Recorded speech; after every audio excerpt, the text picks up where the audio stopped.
because like I remember like growing up as a kid and like seeing like, you know, shirts with white girls on it, like things that didn't resemble me.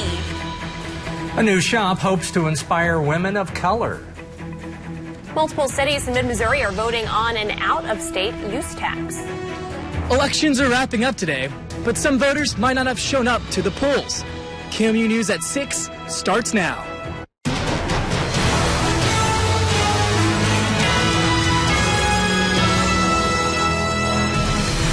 Here's what's happening right now. It's the final hour for Columbia and Boone County voters to take part in a quick, simple ballot. Good evening, everyone. I'm Jim Reed. And I'm Emily Spain. However, few voters are turning out.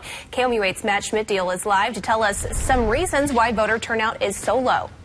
I'm live outside the Boone County Government Building, where voter turnout this afternoon was only 6.1%. Boone County Clerk Taylor Burke says that this turnout was not great. Burke says he would be surprised if voter turnout in Boone County would hit 10% today. Burke says this election is unique because Boone County is normally the lead in the state in voter turnout. Low turnout, Burke said, might be due to these single-issue elections simply don't draw as many people. Different things drive voter turnout, drive voter interest. When you have candidates who are running for specific offices, voters tend to engage more with that than they do ballot issues or tax issues like that.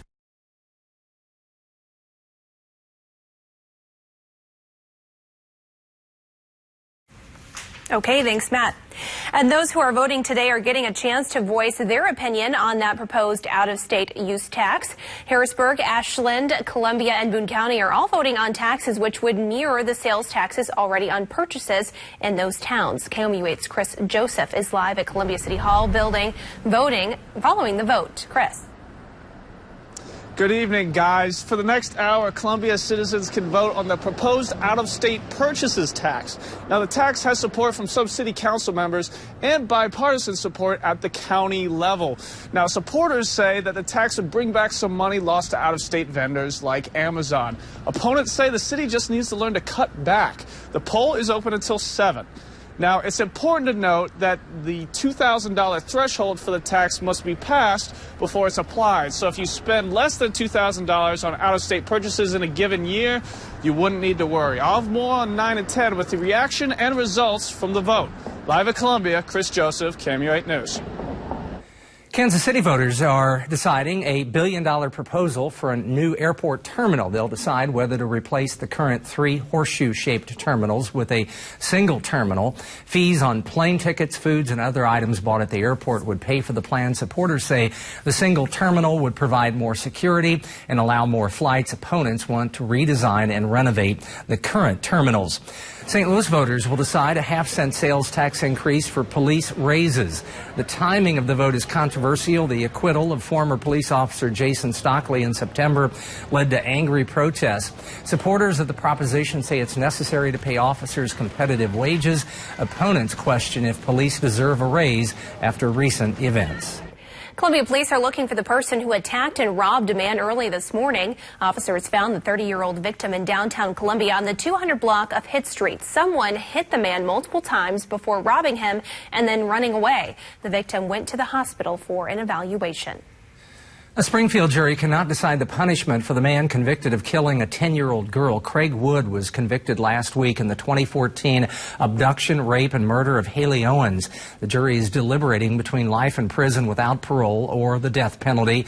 This leaves the sentencing up to the judge. That decision might not come until January.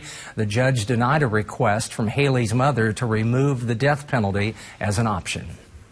After Sunday's mass shootings at a church in Texas, the Missouri Highway Patrol wants to remind residents of its church safety program. The program is for church security teams. Highway Patrol safety officers teach the program. It establishes specific tasks for churches to perform during meetings, such as checking interior rooms, storage areas, and entrances. Some churches, like the First Baptist Church in Jefferson City, already have security measures in place. Liability coverage demands that you have some procedures in place, that you have policies, and that you do the very best you can do to provide a safe environment. And I don't think that's really optional today. We want to do that, and we think every church ought to do that. Hill says it is hard to eliminate every risk, but added you can never do too much when it comes to church safety. The expected revenue from a state initiative has not met its 2017 mark in Missouri. The revenue to fund better highways, roads, and bridges comes from a motor vehicle sales tax. Amendment 3 was approved to fund construction projects that put MoDOT in debt. However, MoDOT says drivers should not be worried about the debt just yet. It is a manageable level of debt that we are managing today. And we are benefiting from all of the construction that was done as a result of it, starting back in 2004. MoDOT says the debt from the construction projects should be paid in full with interest by 2025. The USDA is loaning more than $40 million to a Jefferson City Power co-op to upgrade infrastructure. Central Power Electric supplies 8 co-ops in mid-Missouri with power, including Boone Electric. Central Power's CEO says the money will rebuild lines and improve transmission systems. He says the old lines were built in the 50s and 60s, and the newer lines will be more reliable. When you got older structures, they perhaps don't have as much clearance as the newer ones do. They might not be as strong. You don't want structures to fall down, and so energized lines can hurt people. The CEO hopes all projects from the loan will finish in a few years. Well, it's a chilly day outside, plenty of cloud cover, and Kenton, will we be seeing the sunshine anytime soon?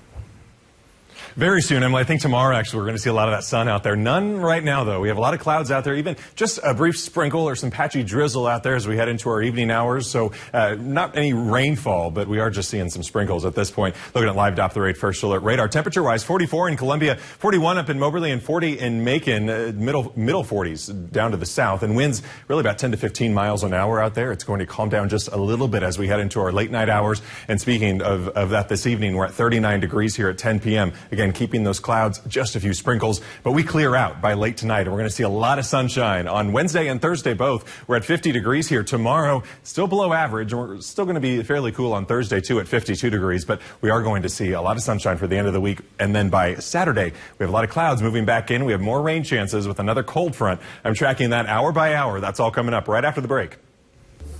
There aren't many minority-owned businesses in Columbia. How a new business owner hopes to inspire others while making her customers feel more beautiful.